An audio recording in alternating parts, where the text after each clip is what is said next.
খণ্ডের ১ পত্রাংশ।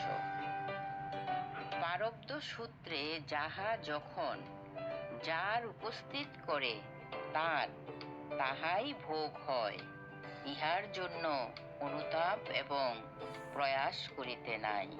পত্রাংশ ২। নমস্কার।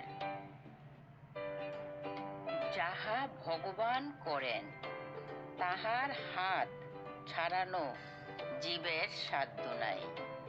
বেদবাণী ১ম খণ্ডের ১ পত্রাংশ। পারব্দ সূত্রে যাহা যখন যার উপস্থিত করে তার তাহাই ভোগ হয়, ইহার জন্য অনুতাপ এবং প্রয়াস করিতে নাই। পত্রাংশ ২। নমস্কার। যাহা ভগবান করেন তাহার হাত ছাড়ানো জীবের সাধ্য নাই।